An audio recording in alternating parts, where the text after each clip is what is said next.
and welcome to another episode of Fulbrighters for Disability Inclusion. I'm your host, Samar Naqvi, and today we have with us Ms. Fatima Jamil. Fatma is a Senior Manager Programs at NOWPDP, a Disability Inclusion Initiative. And Fatma is also a Fulbright Scholar from Vanderbilt University with a Master's in International Education Policy and Management. With an experience of over 8 years in the development sector, Fatma has consulted with some social ventures and NGOs in the US and has led multiple interventions and programs for persons with disabilities in Pakistan. So happy to have you here, Fatma. Welcome. Thank you. Happy to be here. All right. So for starters, I want you to talk a little bit about what your work at NOWPDP is, the kind of like the landscape of disability inclusion and how you've seen it kind of evolve over this period of time of your work with disabilities. So yes, shed some light on that. Sure. I'll just quickly, first of all, elaborate what NOWPDP exactly is. It's basically a network of organizations working with persons with disabilities in Pakistan. So this is a disability inclusion initiative, and we are working from the start to end with persons with disabilities. We're working in 7 major areas to facilitate people with disabilities, and the end goal is economic empowerment. We do not believe in charity. We do not believe in any other models, but the social model where we want persons with disabilities to have equal rights and equal standing in a society, just as any one of us have. How we do that is by working on their identity, working on guiding them through different interventions, letting them know about their rights. Then we're also working to bring in education, which is special education and also inclusive education. We're working in different parts of Pakistan right now, so it's very dependent on where the intervention is happening and how education has to be handled in those different areas at this point. So we have both the models of education running, one in an urban city and one in a rural city of Sujawal. We're also working on Hunar, which is technical and vocational skills for people with disabilities. So anybody who has moved from a certain age and still needs to become an active member of the society, and they need some kind of skills that could get them to those, then that's what we provide to persons with disabilities. We cater to all disabilities, and we try to cater to all disabilities, but specifically focus on hearing disabilities, speech, visual and physical disabilities, whereas intellectual is more focused towards rehabilitation through just rehabilitation generally for us.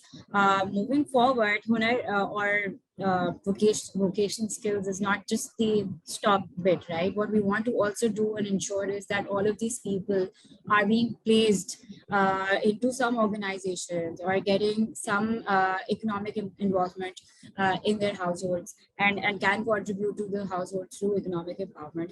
How we're doing that is we're working with organizations to build their capacity so that they can actually have persons with disabilities on board.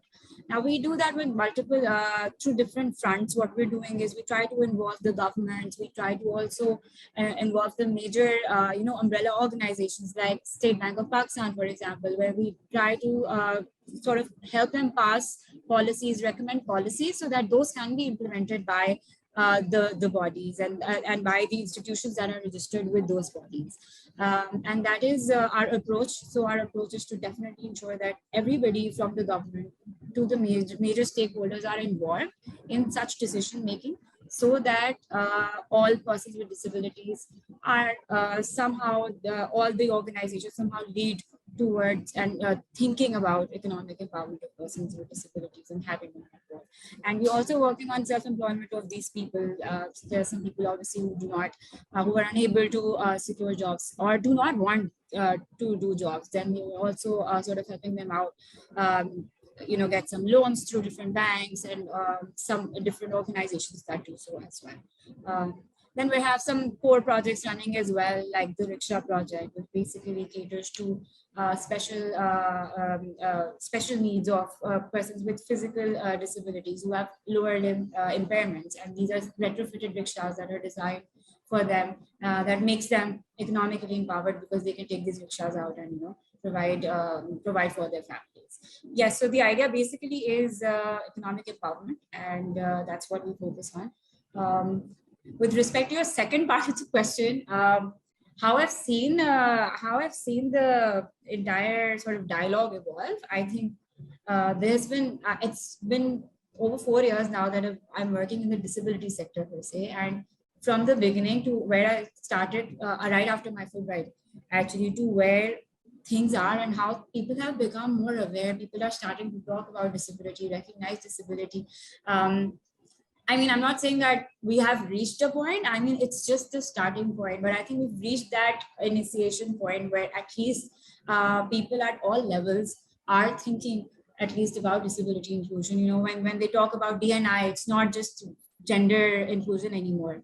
It's become more. It's become disability inclusion as well. They're also talking about transgender and so many other inclusive forums right now. So it's so yeah, I think from the start, from 4 years from before, where it was very difficult for us to even begin a conversation with an organization, to now the organizations, I think, coming to us for disability inclusion is definitely a good step towards, including all of these people at some point. So yeah, it's positive, but it needs a lot of hard work, I think, from everybody still.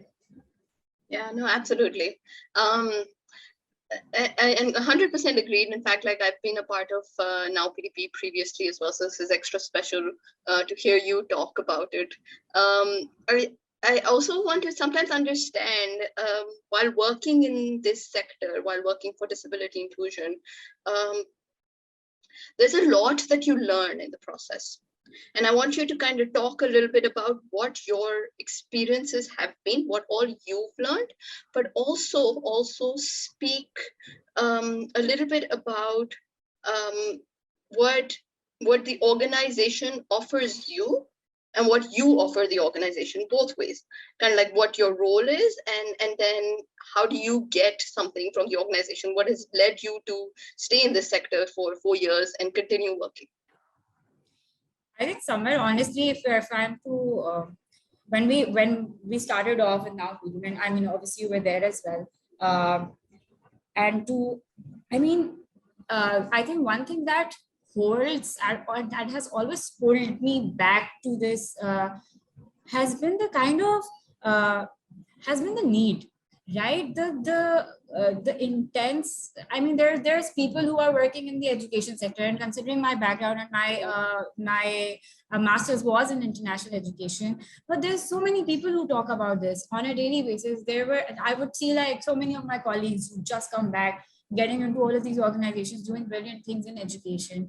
But when I joined in and I saw, I was like, there's not a lot of people who, there's no focus on this. There's not a lot of people who have specialized education. And I also do not have that specialized education, but I think with time, in the 4 years, I have learned a lot. And one of the biggest contributor to that was working with people with disabilities. Honestly, like having them in your teams, having them around you. When I started, I had no idea about sign language whatsoever. I did not know how to communicate with a person with a hearing disability, for example. And I had 2 people or 3 people in my team who had a hearing disability.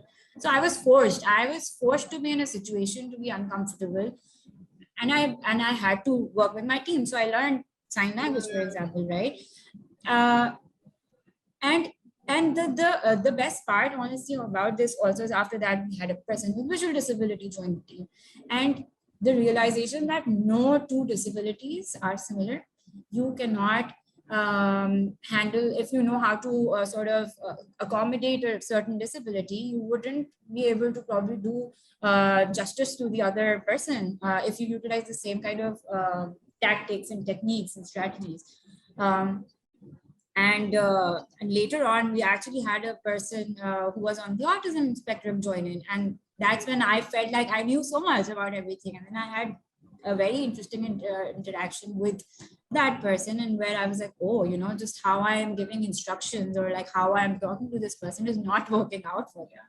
So, but that was another experience completely in terms of like learning. So I think for sure, being exposed, being and working with disabilities, and actually also working with people who have complete opposite ideas, right? So for example, if you go to organizations, they will come back with us with all the counters possible in the world, and you'd be surprised at sometimes. And then thinking through those, trying to get answers for those, against those, or like, for persons with disabilities also has been one of the most critical elements that has kept me close to disabilities so far. And in terms of the organization, I think honestly, it always was culture for me. And when I came back, it was definitely that I want to be in a place where I can grow, where I can learn, where I have, some space to make those decisions and calls, and also have the support when, if you make a blunder. So I think that's also been one of the key elements that has kept me close to the organization. Yeah.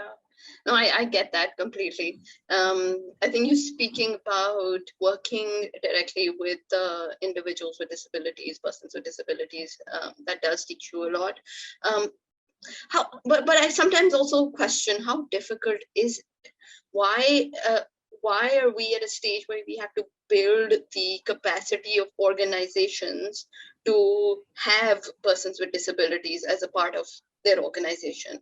What is it that we're missing in terms of just being human? Because frankly, I mean, like inclusion at its core might actually be a really simple concept, because if 1 in 7 individuals in the world exist with a disability, then the world is constructed like that, right? To coexist. And I question it sometimes. I want you to kind of share your thoughts on it too, as to whether some of these limitations and hindrances and barriers we've created, or whether they existed and we're trying to break them. I think so, Samar, I think they've existed for a long time. We create them, and who created them? All of us did, right? If not us, maybe some people. But it's been there always throughout this time. And the biggest reason, I think, has been because we don't ever share spaces with persons with disabilities. As we grew up, we haven't been exposed to any kind of disabilities for that matter. And when the time would come, for example, for my personal experience, I think when I was in, I think my A levels or something, then we were like, oh, you have to go and do some social hours or something along those lines. And then we had to go then we went to Darul Sukoon, and that was my exposure, the first exposure ever to disabilities. And that's overwhelming, it's daunting, and it's understandably so, because usse pehle before that I was never exposed to any kind of disability, and the only people I would see would be people on the streets begging. So the kind of perceptions that are created are sort of formed in or they shape up or more like that. And to break them, exposure is needed, and good exposure is needed, not just this kind of exposure, right? You need to see all of these people doing great things, like all the people you have already brought here on these podcasts, for example, right? People, and you don't even have to see all the very starry stories, right? You also look at the resilience and the work that every other beneficiary who walks into our office does it, right? Like every day they have to break so many barriers to just be where they are. And yes, it is about understanding that a lot of times we are so occupied at organizations, for example, you spoke about, right? We're so focused on achieving those objectives, these tasks, things like these. We're so like moving in such a robotic way, where anybody who we can include, which is somebody who it's going to be easy for us to include, we include them. But we do leave behind all of these individuals where we have to put some extra hard work. We have to adjust ourselves also. It's very easy for us to just drop those people off the list. So many people can come back to us. They say, oh, we weren't allowed to sit in an interview. We were asked to leave, like escorted back out just because when they found out, they cleared our tests. I cleared my tests. I went to that interview, and when they found out that I'm a person with a hearing disability, they just blatantly said no to me out there. So it is basic humanity, but it doesn't exist because of lack of exposure. And it's sad.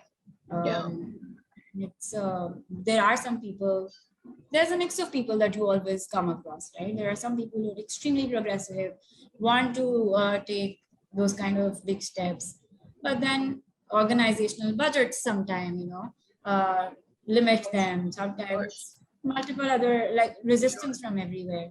So yeah, sure, all of those things. Sure, explained.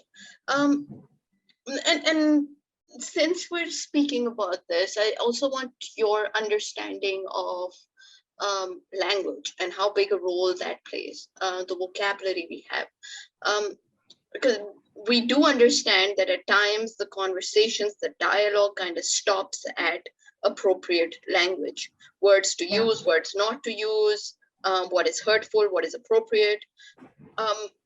What are your thoughts around using the correct vocabulary, and how important are words when we're having conversations around disability and we want to kind of work towards interventions?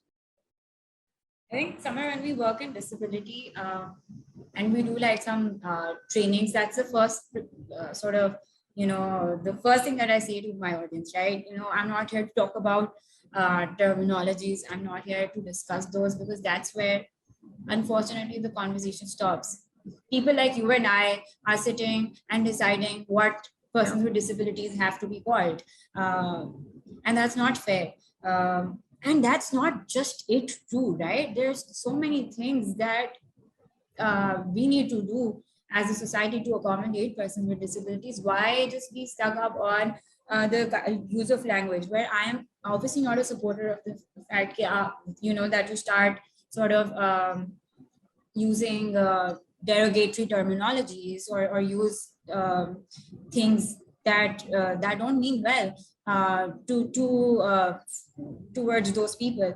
But at the same time, I just really strongly feel that all of these terminologies, at the end of the day, I think we have to focus on the cause and an inclusion more than all of these conversations. And I think one of the best examples for this is the deaf community, for example.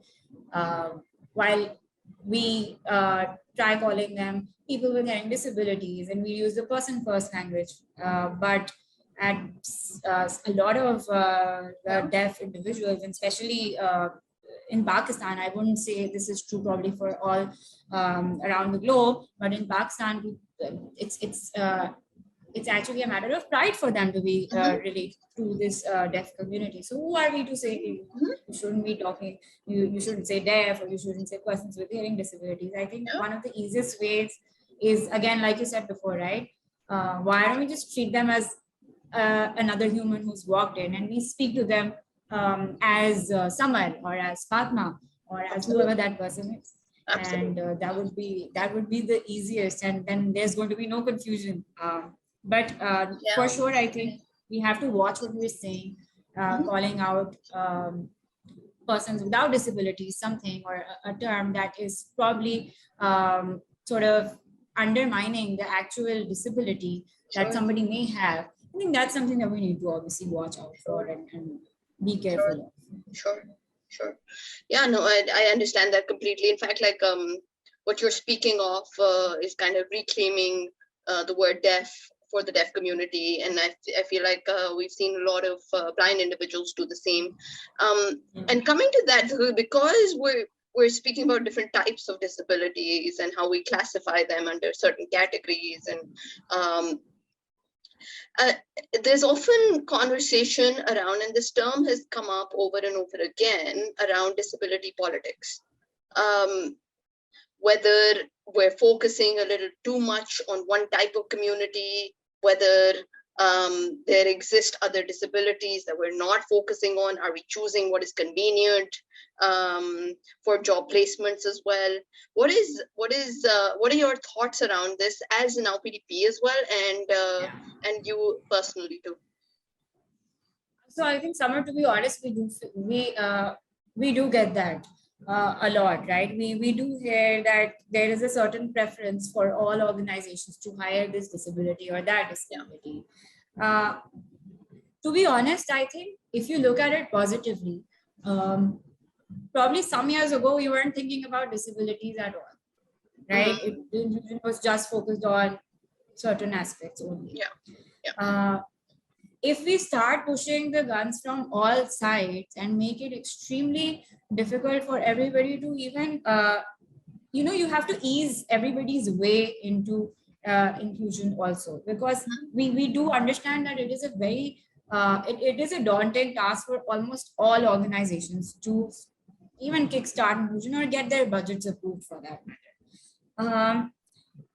I remember, I think, 4 years ago, people would always come back to us and say, we want somebody with a mild physical disability. That was the conversation we would always hear, the demand that we would always hear. Well, good news, that's moved towards persons with hearing disabilities for us now.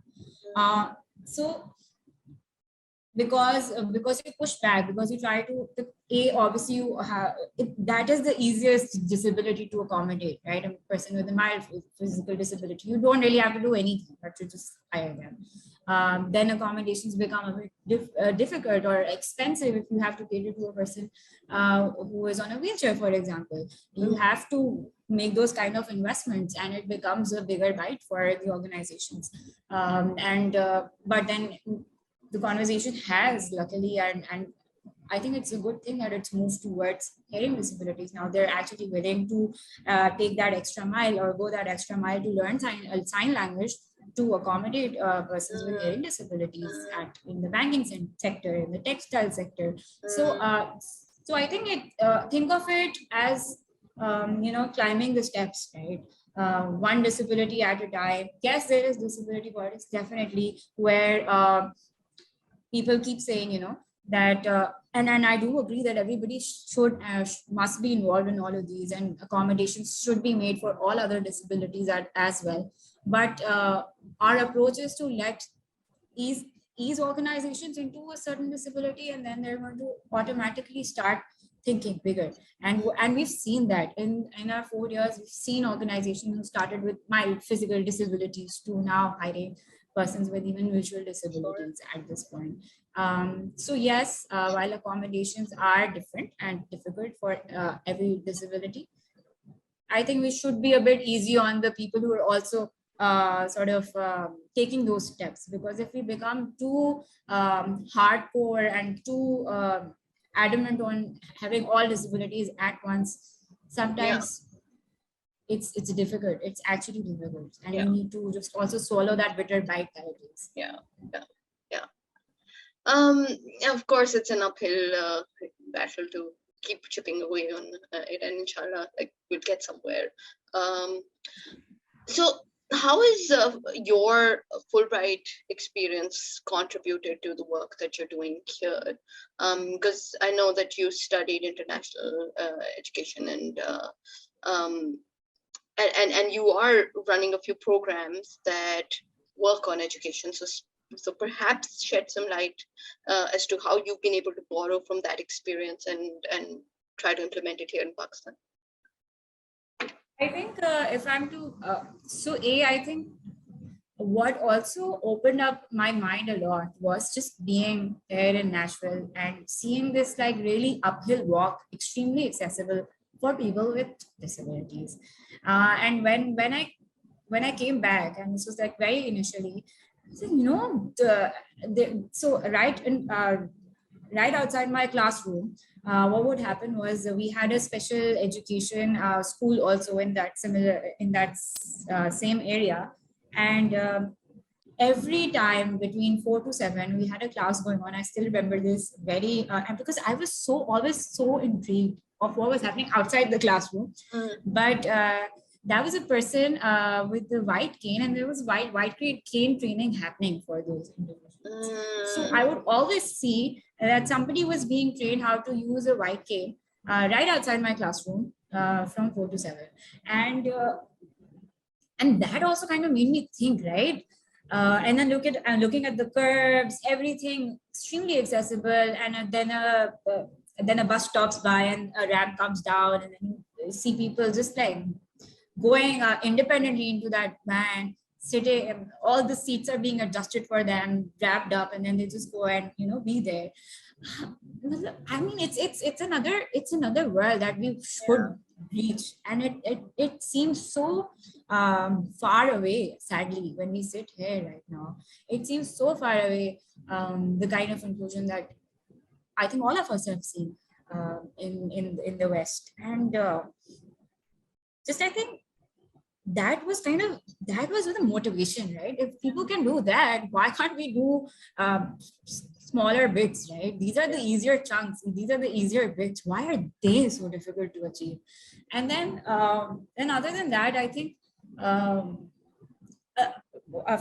particularly from my education experience, I had a couple of very interesting projects and classes that I had been a part of, and one of them was completely about program design, for example, and that's been something that I've been doing at NOWPDP.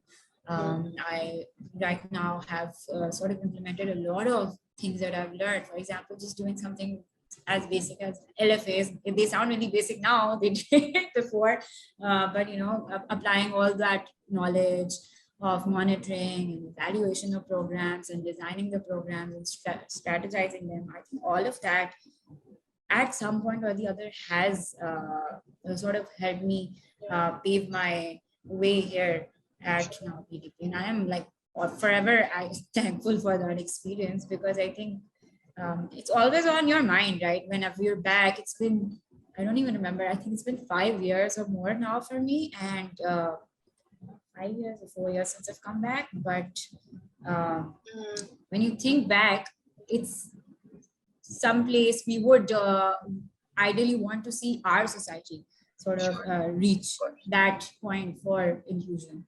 Of course. So yeah. Of course, no, absolutely.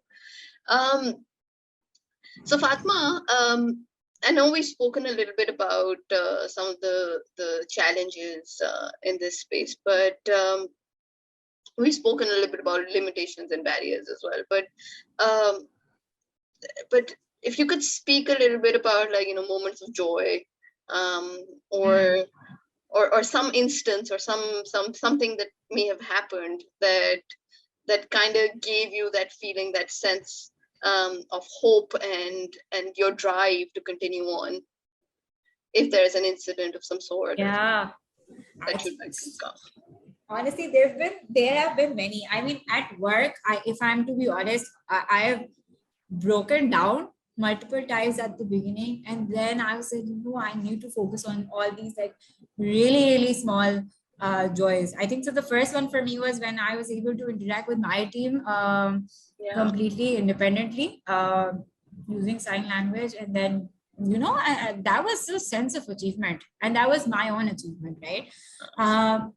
But very interestingly, to see some of my team members to where they've come and how they've grown, even with a disability. These some of my colleagues really close to me, because I started out with them. Considering the kind of work they have taken up, the kind of things they're doing for the department now, and how they're running a lot of things that you had always aimed for them. It's just beautiful to see that. And then there are very minute, things where everybody sort of comes together to get a case to where they should be. For example, we had a female with disability who was completely not from a very conservative Pathan background family. She was not allowed to get out of the house or start a job. But then but then she came to NOWPDP. We probably properly did an outreach, went, sat down with her family, told them that she's coming to a space, safe space. Then seeing her come there, do a tremendous job during training, and then actually during placement time also, she had some difficulties. She got a job at one of the banks, but then she wasn't obviously allowed, and there were a lot of transport issues. And how we catered to that was we brought our the person who drives who would drive her and pick her from her house. He was a Pathan speaking individual, so we brought him to sit with the family in front of us, and we did all of that communication and somehow gained the trust. She's been going to that job for a while now. She's happy, she feels independent. So, it's just amazing to not just see persons with disabilities grow, but also their families become easy. Because a lot of times their tensions are not because they're conservative or they want to keep holding their children. It's because of legit safety issues that females with disabilities face. Absolutely. And to be able to cater to all of these things, and sometimes sometimes when I look back at all of these people that I've interacted, I feel like, but all of them are like individual stories of resilience. They've all come from their experiences and to where they are, wherever they are. And sometimes you're unable to also recognize the kind of, because at some point it all feels very normal to you, right? Okay, so what? That's great. Let's go aim for something else for her now. But even to be able to achieve those things, I think one should always go back and recognize that, and we feel, because these are all the things that also keep you hooked and keep you going. Because we've seen a lot of disappointments, a lot of challenges, but all these are minute stories. That's the booster shot for us to keep fighting back. Yeah, no, I agree 100%. Fatma, we're also nearing an end to this podcast episode, but as much as I would like to speak more, but if you had like a few words to say towards the end, like to conclude, also like around what we need to do as a society to be a little more inclusive, a little more tolerant, please do share. Yeah, I think it would just be to start looking around with open eyes and just seeing the kind of barriers that we are creating for people with disabilities. I think wherever you are, like right now, even if whoever's listening to this, right, if you just take a walk down just mentally to where you are, to the road, the closest to you. Think about how many people with physical disabilities or hearing disabilities or visual disabilities or intellectual disabilities would be able to, go by themselves to wherever they want to reach. That's what we need to start thinking about.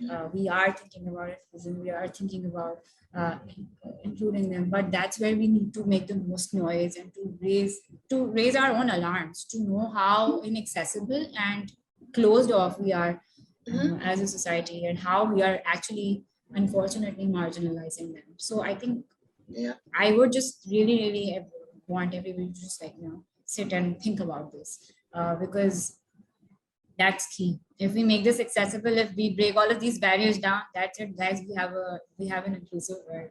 So that's a dream. That's true. And then we are apart, not apart. Absolutely. Love that answer.